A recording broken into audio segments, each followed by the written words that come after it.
Okay, let's push on. We talked about general background and, Sorry. okay, could you just remind me, yeah, I'll learn how we slide down the screen. Just press on, Yeah, and you can choose the source of the signal. You can do HDMI, VGA, DVD, or streaming. no, those are okay. It's just how do I lower the screen? Yeah, just on.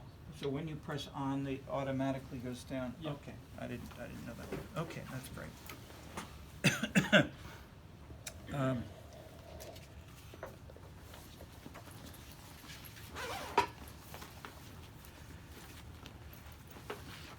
One person said we had a follow-up question on Marx and Weber. Do you want to raise that? Okay, we can? No, That is- we just talking, I was talking to Ryan right before Okay. you came about how simplistic now Karl Marx looks at Okay. society compared to what it is right now. Okay, very good. And how Weber, picks on that one up. Good. Good point. Dahl, let me mention just one or two things quickly and wrap that up with Dahl. Very important book. It extends the point you just made. One thing is maybe to write down 4 or 5 key concepts because he doesn't flag them visibly. They're in the text, but he doesn't have headings. But one big thing, for instance, is resources. That power, or many of the resources, money, contacts, social status, access to the media, leading organizational leaders, unions, business associations, neighborhood groups, ethnic groups. These are there, but what he stresses is these are not power, or these are sometimes called by Hunter, they may have been called power, but he uses the second term as well, influence, and say that one thing that the term influence, which is a little different, says, when you convert the resources into a decision that actually gets mobilized into specifics, then that's very different than just having the resources. So it's a simple but big point. So for instance, if you have billions of dollars in a bank and you live in New Haven, but you spend your money in, say, Bill Gates. Bill Gates spends money around the world, but I don't know what he spends in his local town where he may live. So his big resources may not be used in a particular jurisdiction or a particular issue area. So it may be that Bill Gates cares about poverty or hunger, but he may not care about freedom of speech on Microsoft, for instance. So he may lobby on one thing inactively and may say nothing on others. It's a major point of Dahl, which in turn has many corollaries. For instance, pyramiding is a concept. You may have. So he has a list of 15 or so resources: money, access to the media, and so forth. You may have 1, or you may have 5, or if you only have 1, maybe you can build a coalition. So if you have then a coalition, you may have 3 kinds of resources that may make you ahead and to win politically by combining resources. Another one is I'm going from my top of my head here. I should have had some of these written down. Big concepts in Dahl. The one thing which is also even largely omitted, it's not omitted, but it's played down by Max Weber, is citizens. And so citizens are that is, through the 20th century, citizens and a populist, broader and broader appeal to bigger groups of voters, participants, have played a more active role. And the term is less used explicitly by, say, Weber or Dahl, but we see it in much of the thinking, and especially since 1968 and 1989, that these have pushed down to more and more populist average persons. The main things that were more written about were earlier, say if we want to see the linkage from well, no, let me not push. I'll put that off. I'm going to refer to things that we can talk about later on. So Dahl. Okay. Another thing he's been part of is group theory. That is, he talks an American, and so one thing we're leading into here, called the breakdown of class politics, is one big reading here. The Marxist, including a little bit the Weberian tradition, is more one of macro and classes and an economic institutional focus. An American tradition which only sort of started more visibly locally here in the U.S. in the 1900, say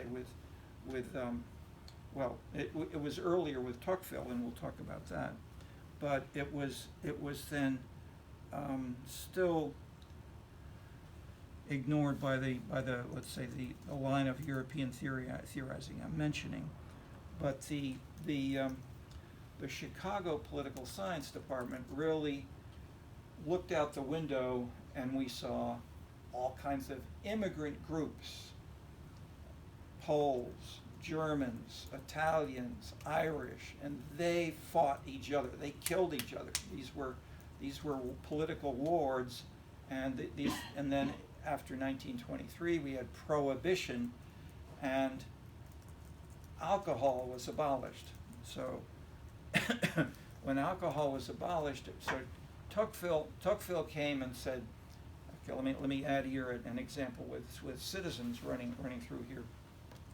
What were the two big, well, much of the 19th century, the major focus on this was who had the vote. Okay, blacks didn't vote. They were slaves in the South. Women didn't have the vote. And it's, in earlier years, property owners had to, in some states, we talked about participation a little bit more. These legal arrangements are mainly state and even sometimes local, in contrast to things which may be more national in other countries.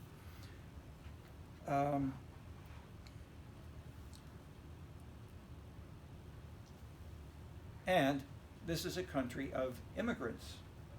The Native Americans, the Eskimos, the Indians were tiny in number after a decade, or after a couple of decades. And so politics, some of the quote normal politics was people of a similar background, where they migrated from. They tended to stay together, often in different states, and new states adjacent to one another were founded, especially on religious grounds, but also then, of course, slavery and states' rights are so called.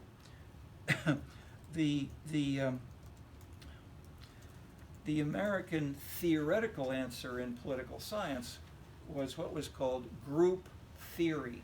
Not class, but the term group, because groups could be all these immigrant groups, Poles, Irish, as well as women or others, but which are not Marxist, Weberian concepts of class.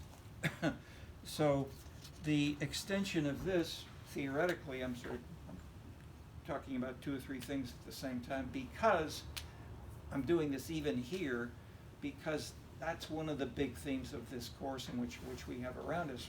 You can't explain politics anymore with one or two or three. You need 5 or 6 models of what's going on, because they're all going on simultaneously, nationally and internationally, and in Chicago and in Hyde Park, if we look.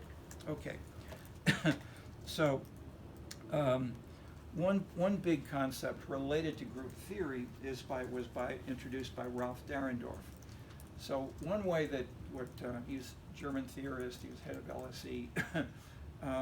His big idea was class is he redefined class as any conflict group is a class. Smokers fighting against non-smokers is class politics in those terms. So it focuses on conflict and the dynamics, and that sort of Hegelian sense of thesis and antithesis leads to a synthesis.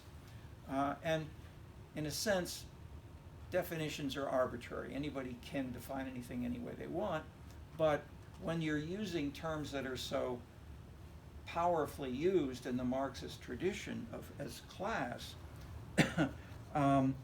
it initially was laughed at, then was gradually accepted, but then as you have some people, say in the Frankfurt tradition, wanting to continue the concept of class is still here, no matter what may be changing, then it's comfortable to use a broader definition of class. So these terms of group politics versus, so Dahl in that sense is using the concept of group clearly, and what I put on the board when I said what we really want to remember from this beginning, multi-causality, multiculturalism. These are multi-dimensionality kinds of ways of thinking. These are big things to watch for, and that it's a way of saying most of the things we're not going to read are simply right or wrong. It's mostly a question of where and how and what the context is, which makes it stronger or weaker.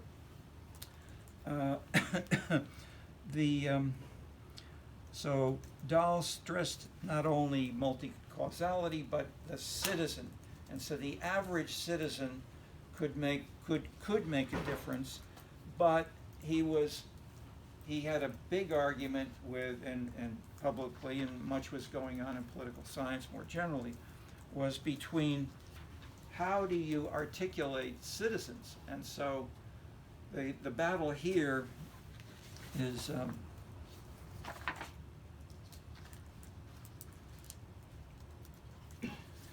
between Robert Dahl and Anthony Downs. So Anthony Downs published his Economic Theory of Democracy, which became a major book that largely superseded popularity, let's say, among political scientists in the 70s, more or less, late 60s and 70s. And Dahl then came to Chicago and gave a series of lectures where he said, Downs is simply saying each actual individual citizen is an exaggeration of how any political system works. Most citizens don't care. Most citizens have, and this is the Philip Converse variation. Citizens in this. So let me add Dahl's term. Dahl's big concept here is issue specificity. So if you may be interested in pottery, or you may be interested in bicycling, you may be interested in football, you may be interested in something else like that, but you may not know the difference between Republican and Democrat, and you don't care, and you may not vote. Okay, so Converse would stress that, and Dahl would stress that, whereas the Downs version is, if politics are not measured this way and conceived of this way, that each average citizen is not working, then it's not following the classic economic, more pure tradition of individual sovereignty, which is in the next section we'll talk about briefly, is Adam Smith. A classic Marxist, a classic market definition of citizenship. Okay, so the issue specificity, pyramiding, resources, groups, group theory, the salience of citizens, putting these things together. This is what Dahl basically built up into what he then framed as a different label of how politics work, and he called it pluralism, in contrast to a monolithic or hierarchical view that it's just money, or it's just status, or it's just race, or just women, or something of that sort. It's all of those. Okay. The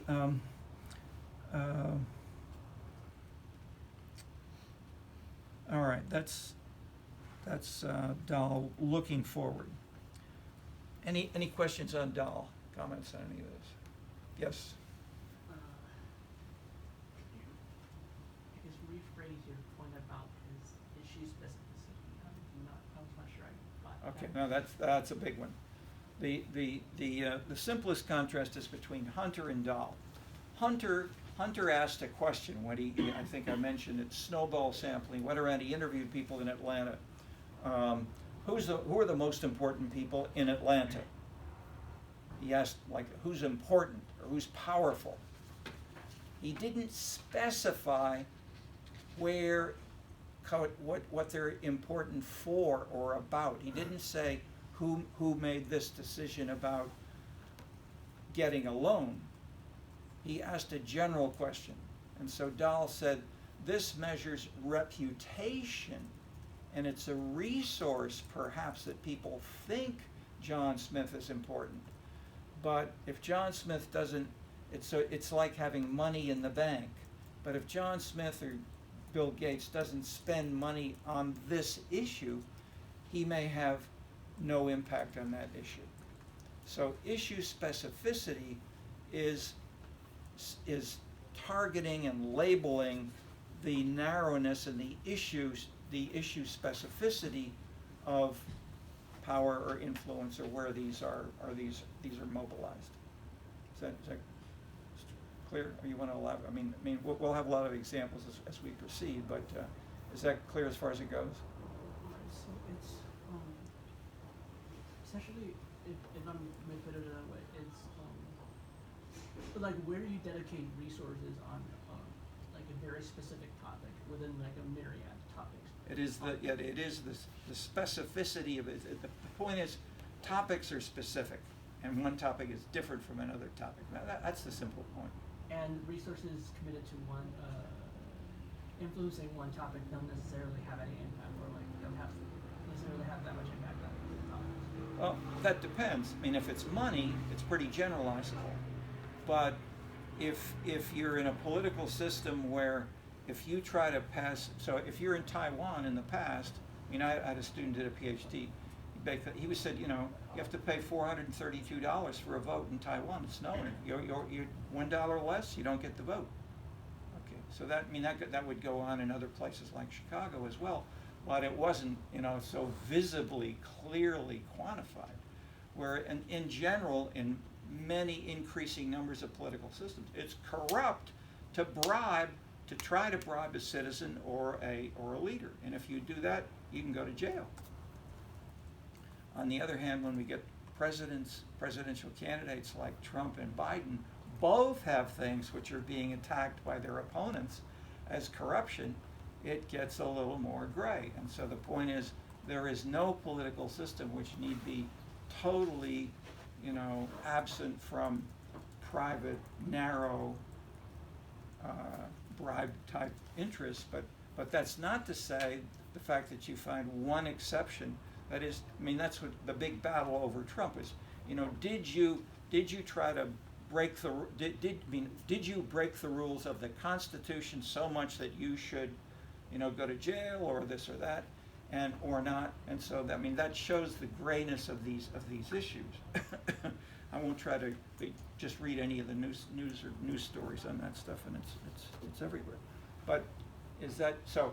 So by contrast, the resource, if you have a resource which is, let's say you have great popularity with, let's say, people who like beaches, and other people who don't want beaches.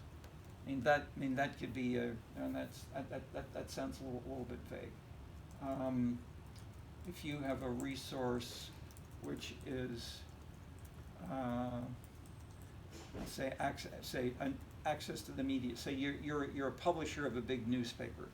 That may be a valuable resource for people who read newspapers.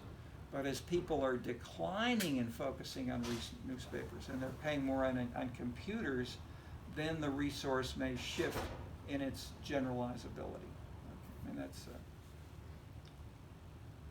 so resources like all these things you can potentially, get to sub-dimensions like generalizability or then the value. So one thing we have in one of my books, we have a matrix. So we have Dahl's. We have a lot Dahl's. I started with Dahl's list of resources on the top and on the across the top and down the side, and then says how much can we convert from resource 11 to resource 3, and then we look at that cell, and that could be high or low, whereas or that could be, let's say, 3 out of 10, whereas it could be 7 out of 10 to convert from money into buying something. Like you could buy advertisements in newspapers. Okay.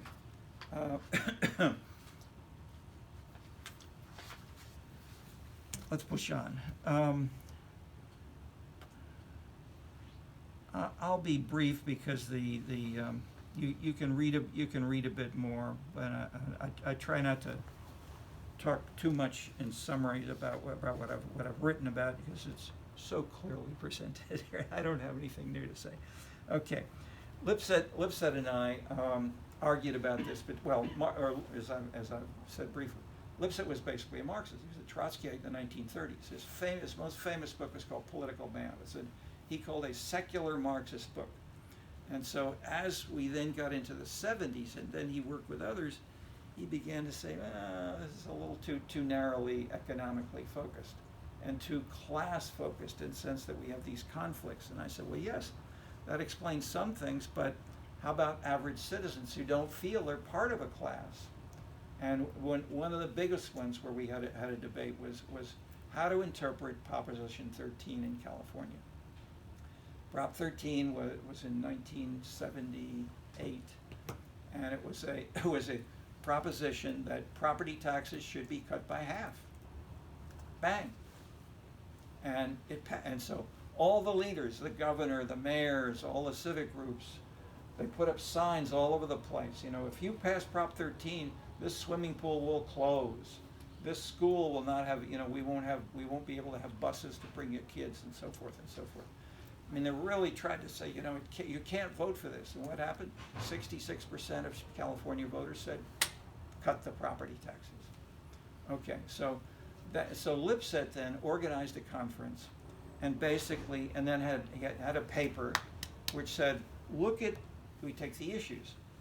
How about schools? How about swimming pools? How about this? And then they asked citizens, would you like to have more, the same, or fewer swimming pools, or schools, or nice streets, or nice universities, or whatever? And most people said, yeah, I'd like to have more swimming pools. I'd like to have more universities, like to have all these. But what he didn't ask was, would you like to really have lower taxes?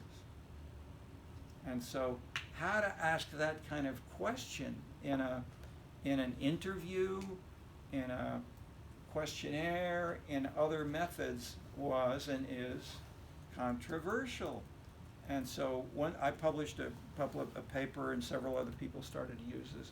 It's the idea of a budget pie. If you show people, here's a pie, and do you want to increase the pie that goes to schools or to swimming pools, or do you want to make them smaller? Because the pie idea says that if you make more on swimming pools, you got to make less on something else. The size of the pie, and that says forces a trade-off. And so alternatively, you can say, well, I want to make the pie bigger or smaller and cut taxes. But the budget pie is a powerful, simple metaphor And so we showed how this can fit with fancier economic theories about cardinal utility and things like that, which I won't go into. But it's there. There's a lot of literature on these kinds of subtleties. So Lipset basically got the wrong answer. I'd say wrong in the sense that he left out taxes. So, and he didn't use a pie idea.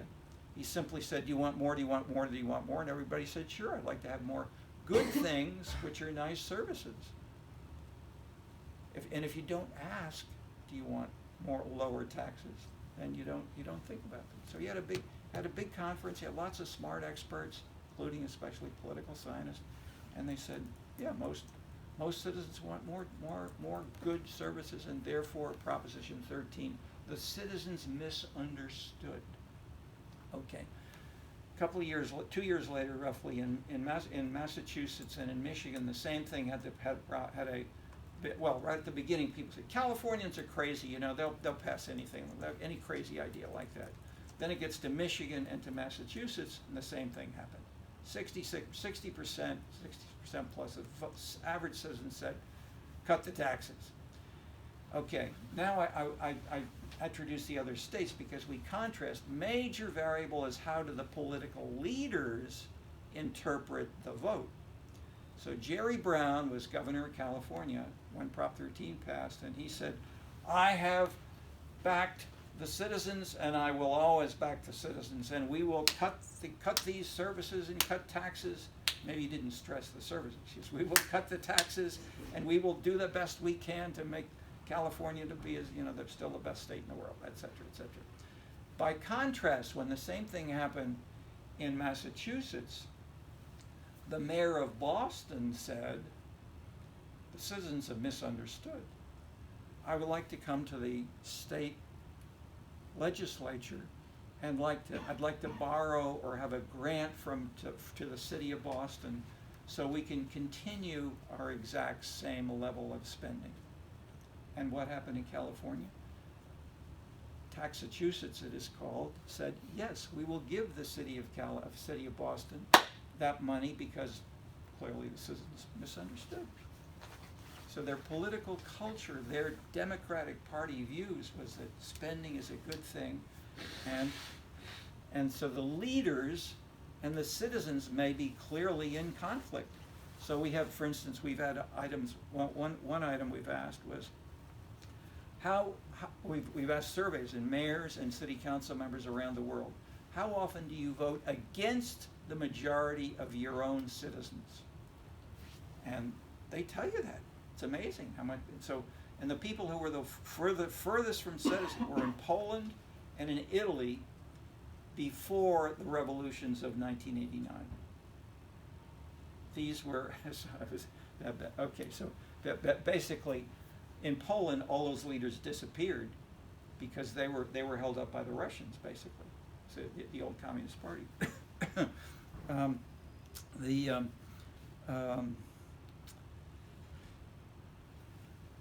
Okay, so the question I'm posing there, and the result I'm giving you is sort of a populist Anthony Downsian conception of very average egalitarian citizen should be and is increasingly a normative criterion, which has become more visible in more recent years through the 20th century.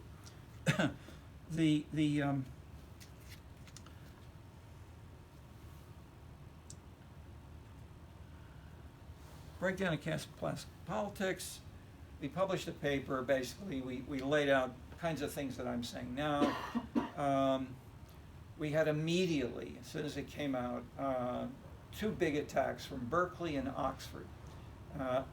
John Goldthorpe and his associates, and Michael Hout and his at Berkeley. And that lasted for almost a decade. We published roughly six books in that decade and continuing afterward, maybe 100 papers.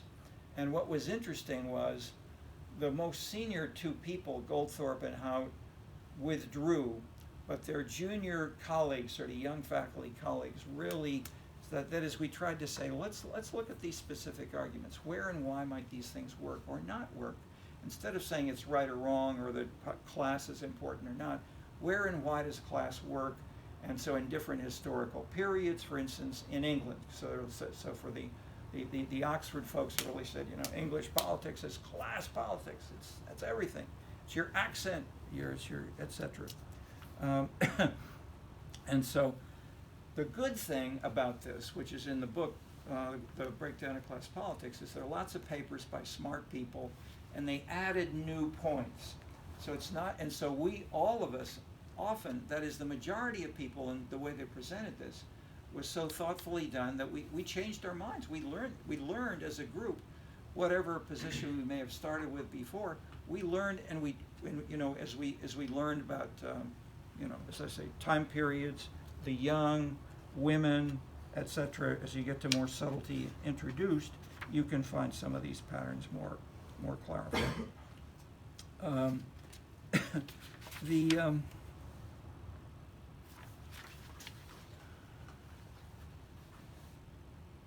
Okay.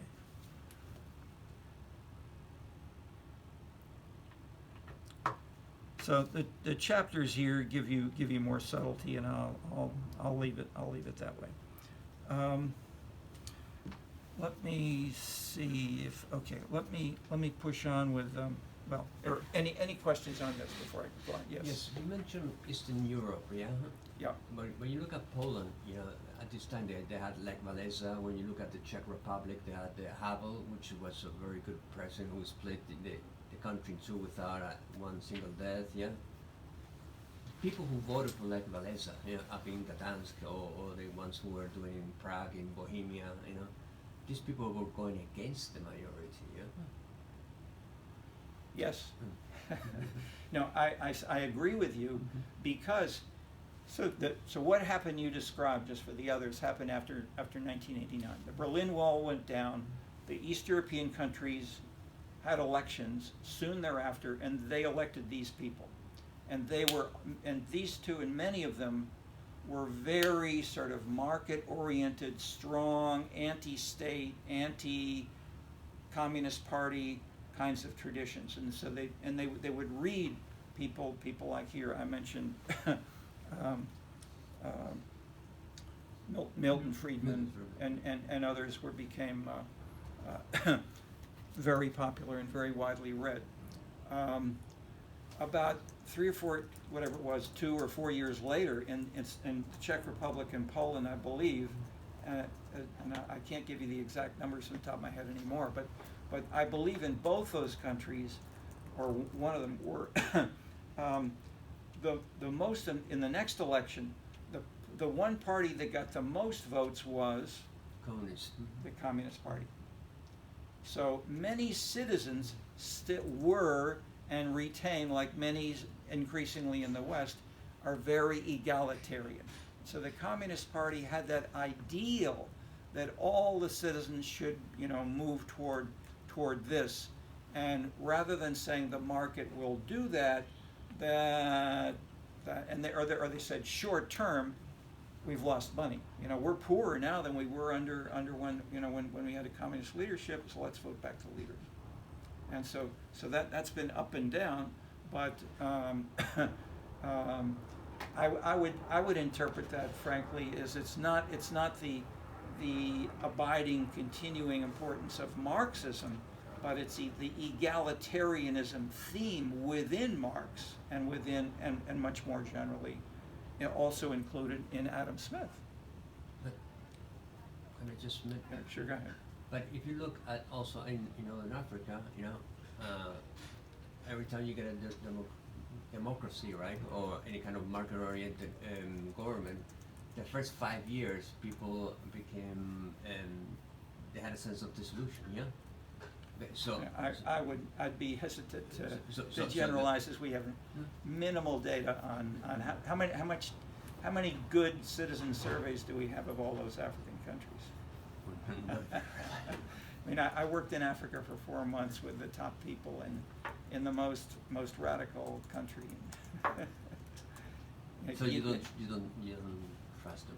Well, I mean, Maybe, but I wouldn't. I'd be more cautious about just the quality. I mean, the elections with those the polls and the checks are clear, Yeah.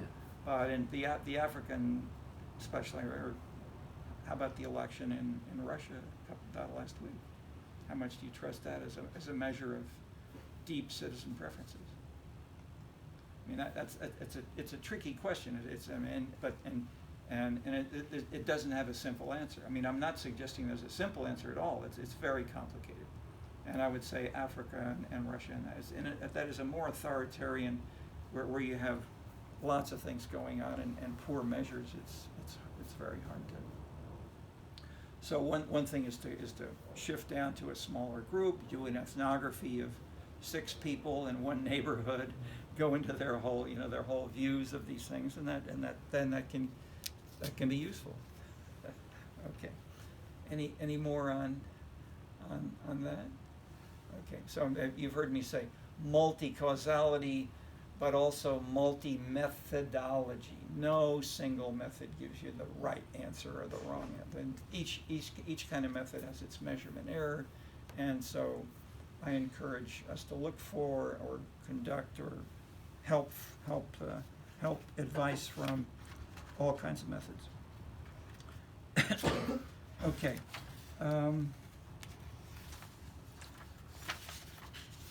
Let's look a bit at Saskia Sassen, the global city. She makes one step ahead.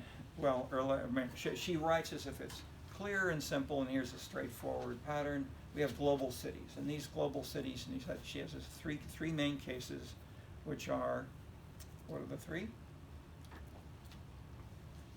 Tokyo. Tokyo, London. New York. I think it's in this stuff. New York, and London. There we go. Okay, so she uses a one term for all 3, and it popularizes that kind of label, but people who then look at more different kinds of data, you can get very different ways of measuring globalization. So I give a winter course called Global Local Politics, and there's one guy writes, where we use there a paper by Bosch, and he has 8 measures of globalization, and you get very different conceptions. For instance, if you look at a university city, a small town with a big university, like University of North Carolina, Indiana University. These are people who may be very global in the sense that they're reading and publishing internationally. They're emailing and all around the world, but and there may be many foreign students as well. Excuse me. Do you have a cough? Yeah, I'm sorry. Is it the end of a cold? No, I just woke up with a cough this morning. But it's not just allergies. I don't think so. Okay. We're going to ask if you could please watch the video from home. Okay, I'm So, sorry. no, that's okay. I mean, it's the first time. Just trying to make it on the video for others.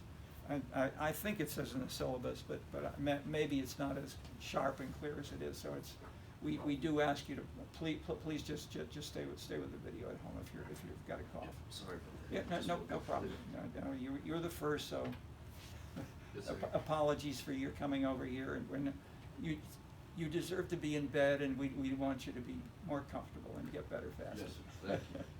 No problem.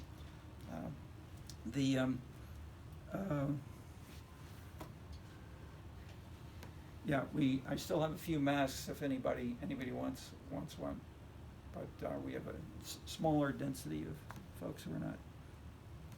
Okay.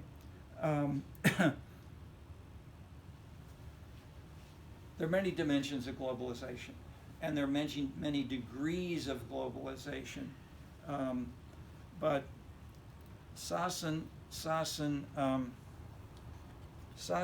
theorizing links to these, and a general point I would make: don't stress less on definitions, stress more on what's the causal dynamic. Why why does globalization work? What is a little bit, freeze too much, but we still need fresh air. Okay. And so she uses two very different models. She doesn't cite either one. She writes as if this is just clear and simple and straightforward, but in fact she uses and combines two very different models in her main analysis. One is the Adam Smith market. We have a good, clear market, and people, Wall Street is a model of how markets work, and this is one measure of globalization. She often uses Wall Street lifestyle and aspects to illustrate for her globalization. Her second conception comes from Marx, which is conflict, and so you have class conflict, and she has in mind, or the way she talks about it, is the rich versus the poor, people who are earning $500,000, who have chauffeurs and nannies and maids and so forth, versus the people who are themselves the chauffeurs and the nannies and the nannies and the maids and so forth.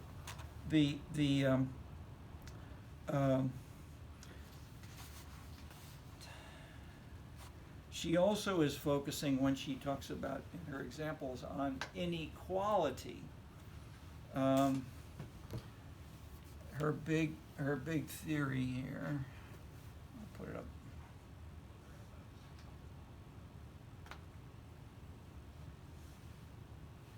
Okay. I don't know if this is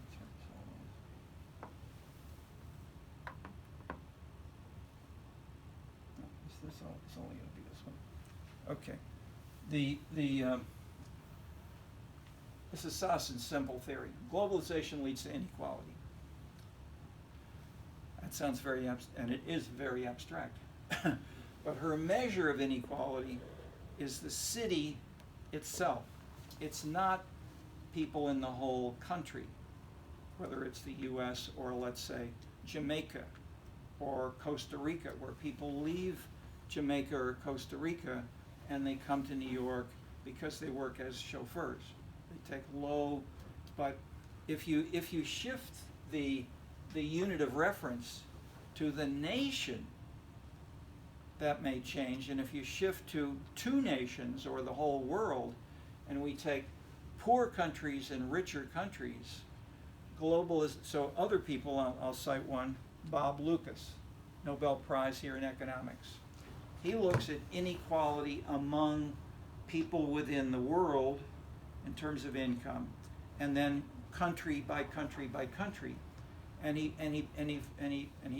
more close to classic Adam Smith, and says, look, if we permit people that we have freedom of entry, you can have freedom of entry to New York relatively easily, then you will take to leave the job in Mexico City or Jamaica or Costa Rica, where you were working as a taxi driver or a chauffeur, and you were earning, $20 a week, and you may earn 4 times as much if you go to New York. So you can increase your personal income by crossing nationally the border, and New Yorkers want taxi drivers, and so they're happy to pay them. They're paying a market wage for chauffeurs or for taxi drivers in New York, and they're so in a sense, the individual buyers and sellers of individual taxis and the individual chauffeurs are better off financially. So Lucas is, and so I'm summarizing a very simple version of Lucas, basically saying, the more we have classic markets, the more everybody gets better off. And of course, the simple qualification that the simplest critics always say is, you mean in the long term? And the answer is, of course. Okay.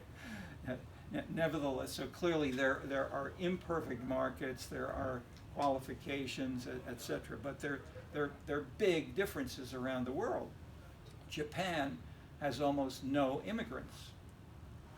Many other countries are very cautious about wearing, and so this is a hot issue in the U.S. today, even though, and so just I'll point out, just in terms of the cities, L.A. has a classic anti-immigrant tradition. Chicago has the opposite. Chicago has been a welcoming immigrant tradition since the beginning. And so in that sense, we've got localistic pro or anti-immigrant long traditions through much of the 20th century that was very strong, especially in World War II, and how Japanese Americans were treated in California in the West. Japanese were put into camps, basically concentration camps, whatever, prisons.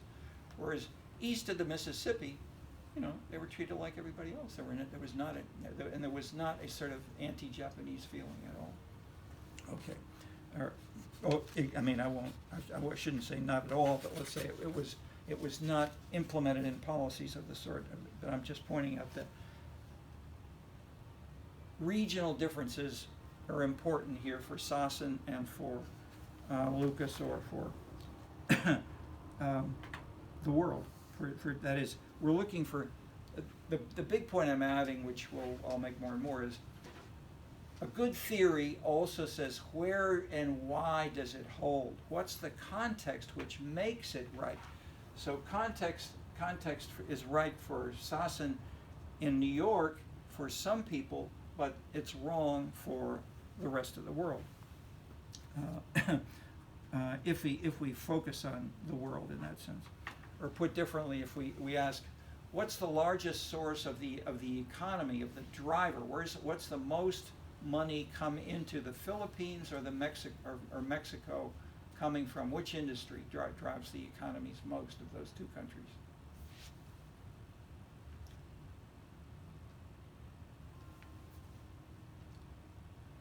It's called remittances. What are remittances? You all know what that is? People's immigrants sending back money home. Exactly. And there are even mayors in Mexico that will come to specific cities and neighborhoods in the U.S., which say, the bridge got washed out in a storm last week. We need $500,000. Could you help everybody, you in Dallas, please give us to our town? And a lot of you come from this little town in Mexico, and they can raise $500,000 by doing that, better than trying to raise it from their own taxpayers. Okay. So in that sense, remittances are important, and they may not be necessarily reported or documented as well as they might be. So, but let's just follow the big points here. See if I can scroll this. I don't know if this thing will scroll left and right or not. This may be on.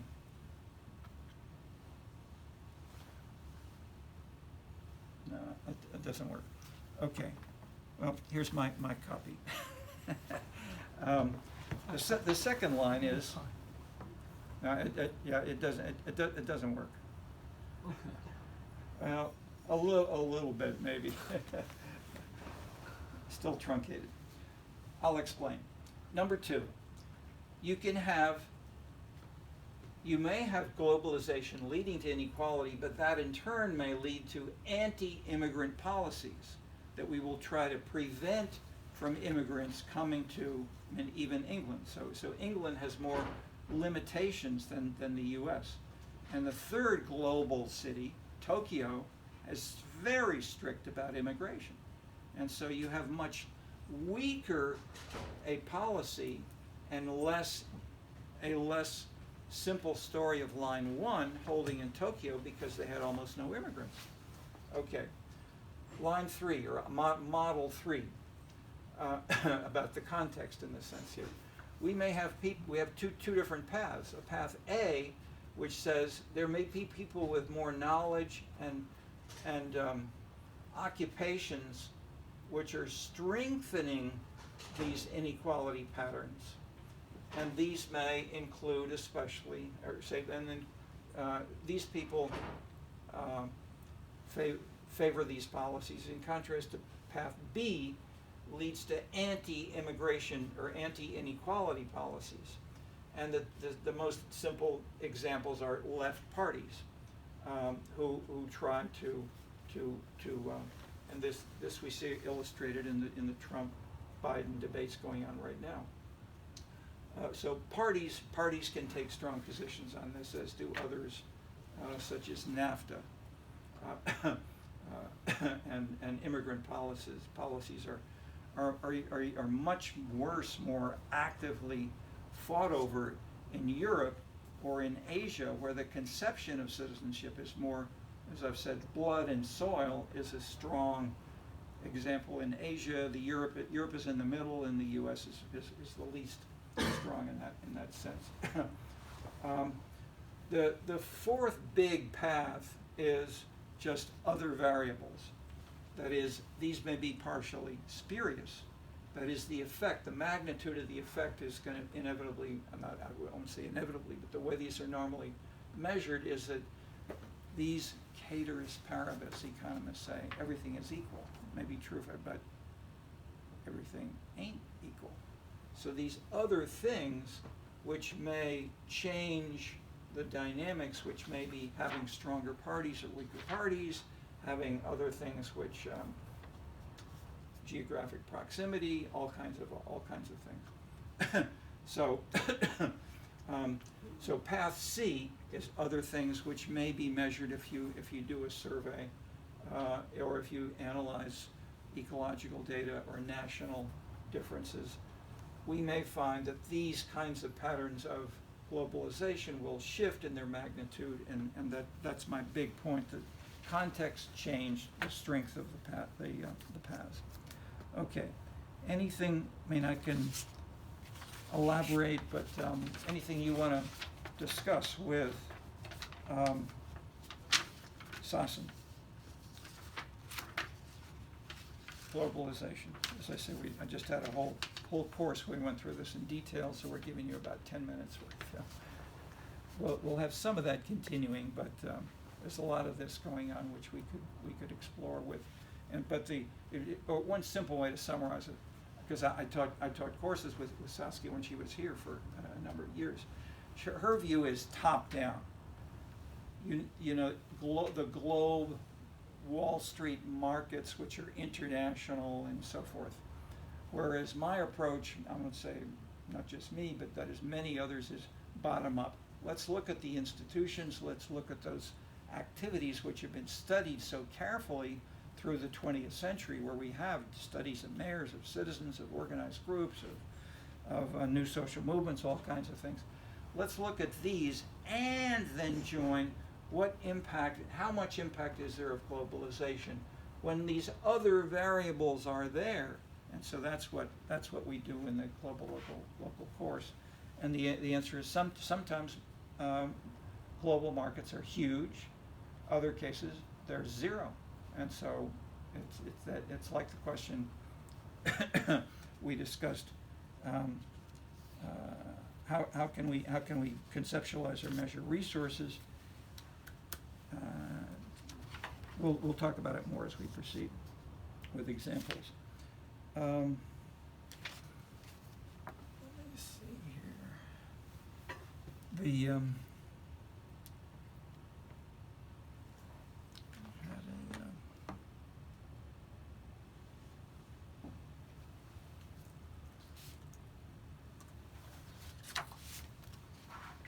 I mentioned briefly, and I'll just drop it in, and you can read more if you want. John Mayer is on the reading list without a star.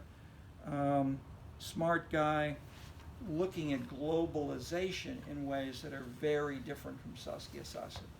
She sees it as city specific and sees a specific kind of causal dynamic, such as Wall Street's impact. I'll just leave it as that. Meyer has a much more highly diffuse, very broad kind of conception of the media, of lifestyle, of travel, of all these things, and then especially teachers. So teachers may may not only travel and are more highly educated than average citizens, but they also have books that may be required by a ministry of education in Ghana, in Africa, for instance. So it may be that the teachers in the Ministry of Education want to make people in Ghana think more globally, but it may be that the citizens, it may happen. That is, it may be both the citizens and maybe some more students and teachers articulate this and move it in a more global direction. But that's a different dynamic than Sassen has talked about. So it could be education instead of jobs and money. Not that Meyer says there's any one thing.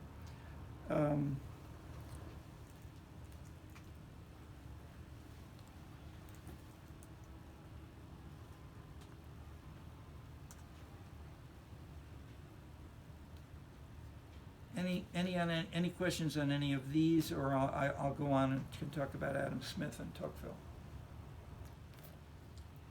Question? Yeah. When you said there were like two aspects or something, because like again, like Two aspects of which? So remind us. Sassen said the second one Sassen. was like Yeah, class no. conflict.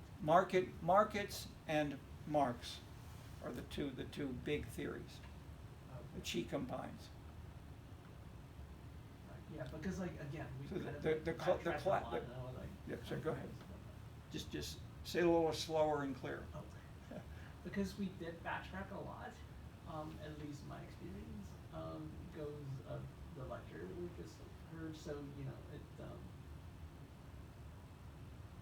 yeah, I didn't catch that, but thank you for explaining.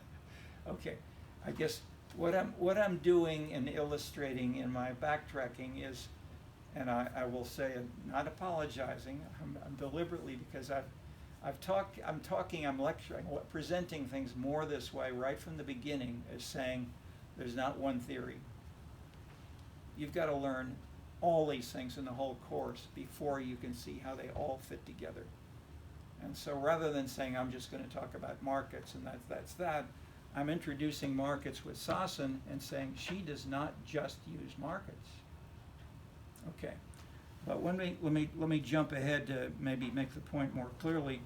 In this little excerpt from this major book, which is a major driver of the economics department here, is the market.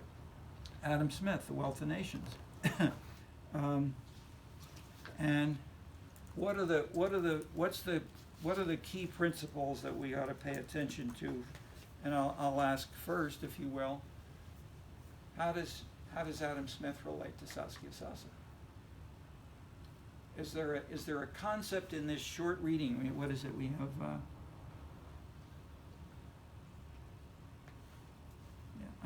here it is. From 104 to 106, 104, 105, 106. It's a 3-page, tiny little bit. Does he talk about what Sassen talks about?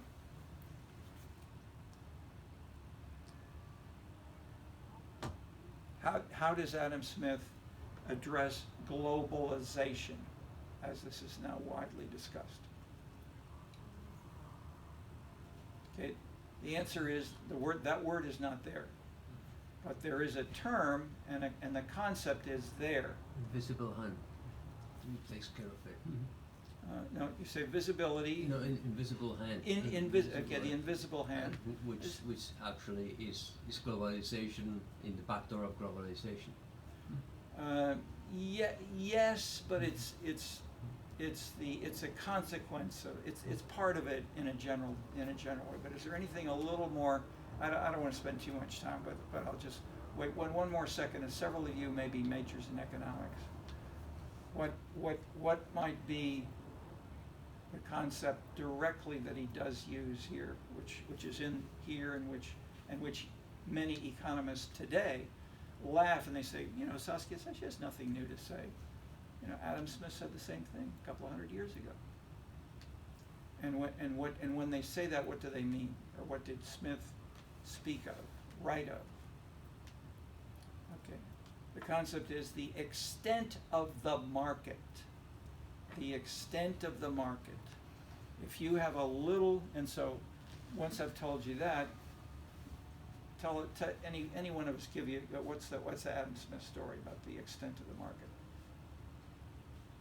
What can it permit, or what does it encourage? He talks about pins, or people who may grow stuff on their farm. So he says, if you're on a farm but you need a pin because you're trying to sow, but you don't have any pin. Okay, you can have a division of labor. So some people make pins and other people grow pigs. And they may grow a little bit of everything. And so if they, instead of growing a little bit of everything, they focus on pigs, then they get better at raising pigs, and they sell them to people who have corn, and they buy them from others, they get vegetables, and so forth and so forth. So as we have division of labor, we can have more efficient and productive services, and that creates the wealth of nations. I mean, that's the quick and easy, simple point, which I'm not saying is true. I mean, say it's true within a certain context. And so it's partially that idea Sassen is using, but even she, I'm stressing here, you can combine this with Marx or with other people.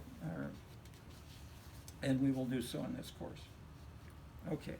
Anything else on markets and Smith? The other big one I've already told you about is Anthony Downs. We'll talk about that more as we proceed in the course. But it's the and of course a big stress in Smith and up to present is the whole idea of and I'll go up to Trump. What's the title of Trump's book? Most famous book. Art of the Deal. Art of the Deal. A little louder? Is that Art of the Deal? I can't quite understand. Is that Art of the Deal? There we go. The art of the deal. Yes, absolutely. Okay, why is that important as a concept or term here right now in this sense? The title contract links to a long tradition of contract theory. So in Hobbes, in Locke, in Rousseau, many of them will start as philosophers or social theorists, and they'll say, we'll begin with the natural world, and people were killing each other, while having wars against each other, militias, etc. And if we want to try to solve this war, W-A-A-R-E, this war of all against all, we need to have, and so the Putin's answer, we need a strong leader. This is Thomas Hobbes' theory and his answer. We need a strong leader. We need a Leviathan. Is the solution to war of all against all, or people will steal money, they'll steal their cattle, they'll, et cetera, et cetera. And so but John Locke said, no, we don't need just a strong state or a king. We can have a contract among individuals. And contract theory sort of builds up from that. And Adam Smith doesn't stress the contract, but how the contracts gets implemented through the price. And so I won't go into details of the price mechanism, but that's you match supply and demand. That's called an efficient way of increasing productivity, because you match these, and you give the most with the least amount. Okay.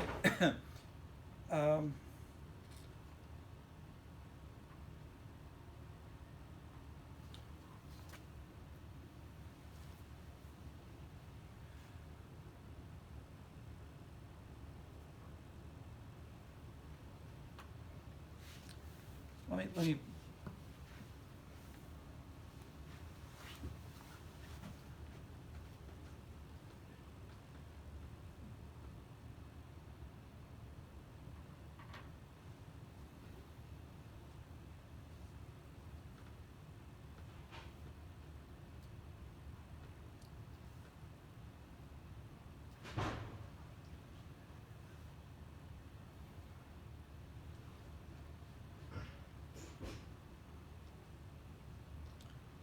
Skip that. I don't like that working. It's not working right. Tocqueville.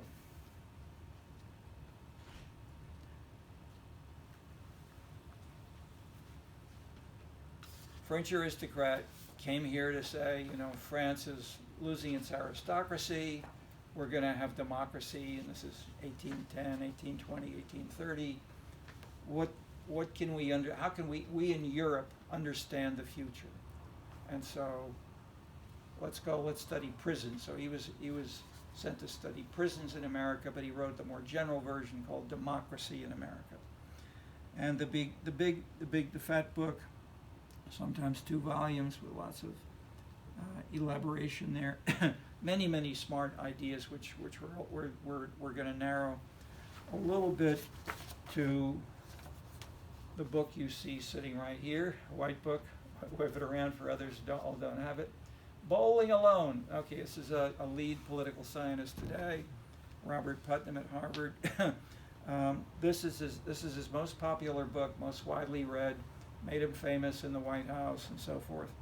But it's also, I was asked, why is it popular? Because it's simplified, it's black and white, and it's too simple.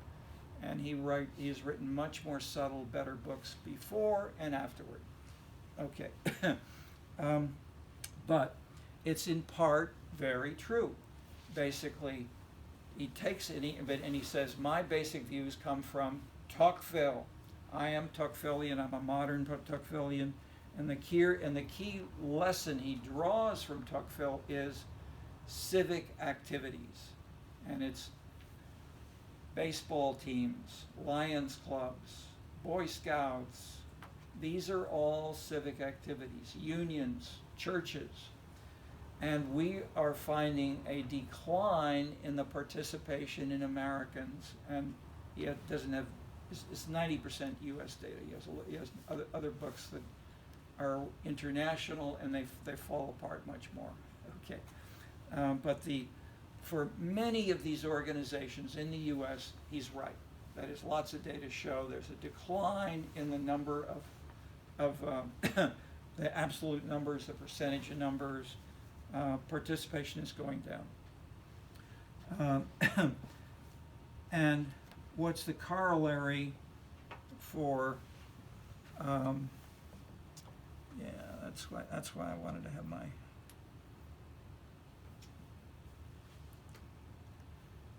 Well, I'm not going to waste my time looking. The simple story is, yeah, go ahead. He has a pie over here, which explains that most of it is due to the generational and TV. Mm-hmm. Well, is that too simple? Quick answer is yes, it's too simple.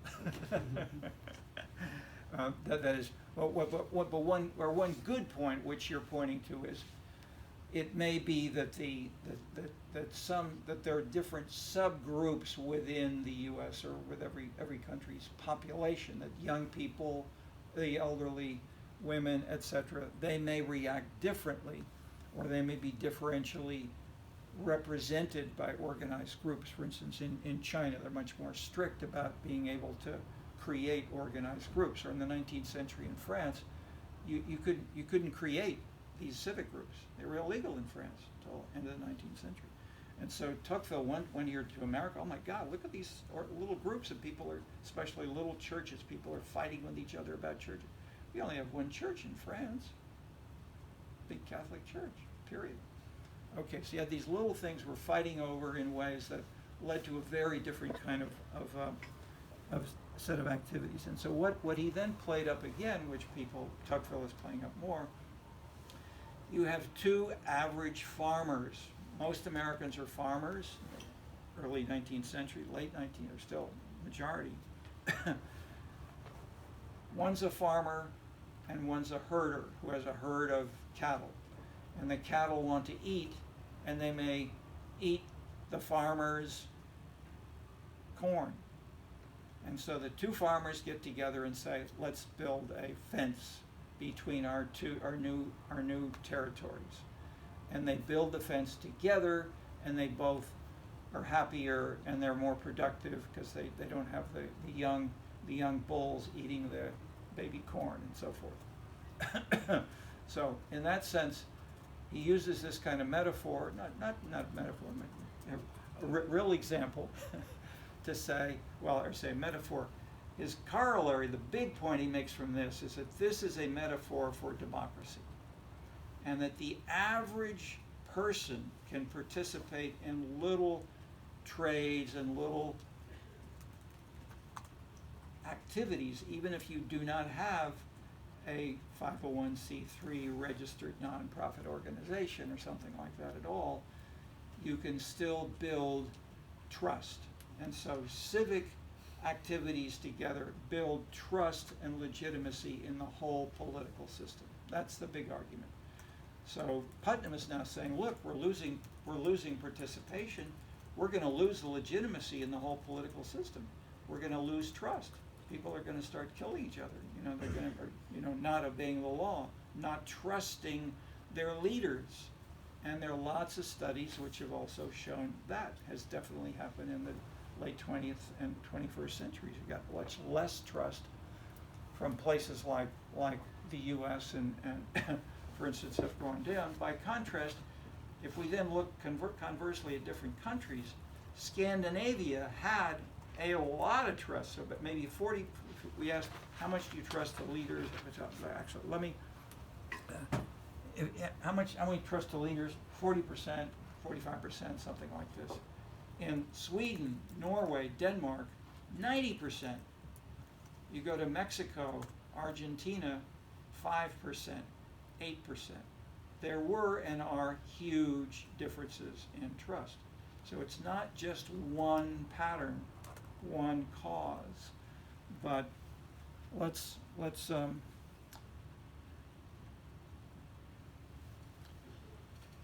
have any other, yeah, go ahead. In readings, I think Tocqueville also talks about federalism. About what? The federal government. The federal government. And like the state and the federal government, the relationship between these two, and how this actually renders the community to have clear sovereignty among these civic activities. So how actually does Tocqueville see the relationship between federalism to like the civic groups we discussed? Yeah, who can answer that? And what's the simple answer? That is, he's contrasting implicitly France and the U.S. France had one state. There are no regions, there are no states like Tennessee and Massachusetts. There's France and the French national government.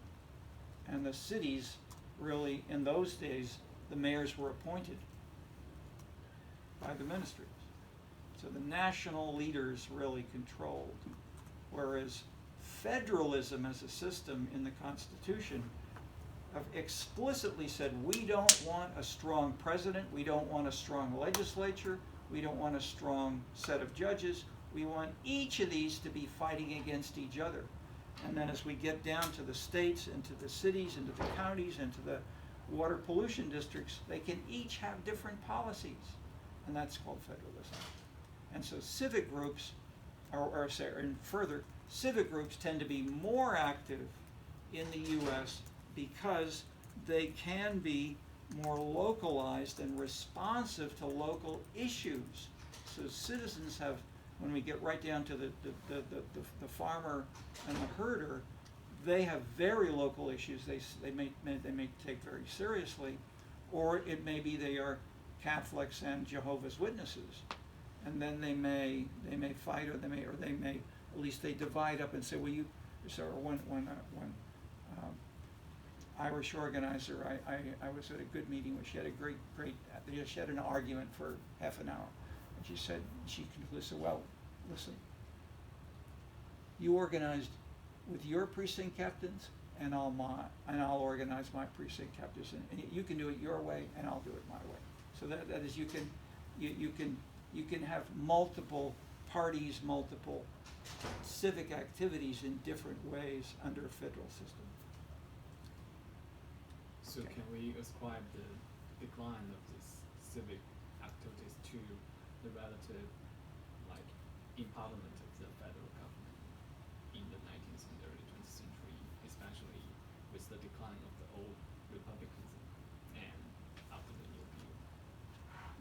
This is a huge battle and about people are fighting over. I would say I'd like to see, well, they're mixed bits of data. And if you look, and that is, it may have been generally a rise in the centralization of federal control, but it's gone up. If you look at the last 30, 40 years, it's gone up and down a lot in different areas. So under Ronald Reagan and under Trump, for sure, the federal government's role has been cut, whereas Obama, others have done more of the opposite.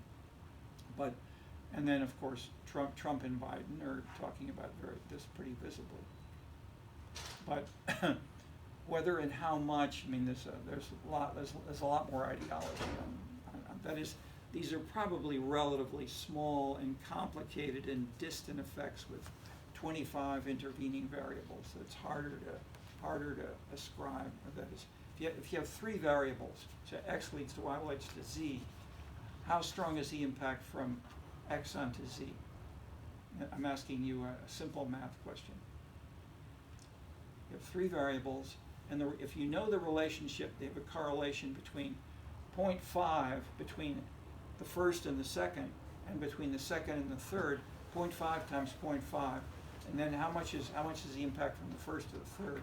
It's 0.5 times 0.5, which is 25. Okay, so it drops by half.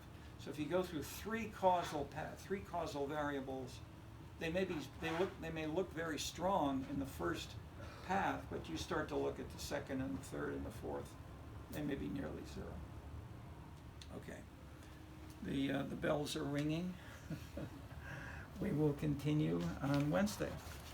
I'll stay on for office hours today. Monday is our day for office hours, but we can continue on as you like.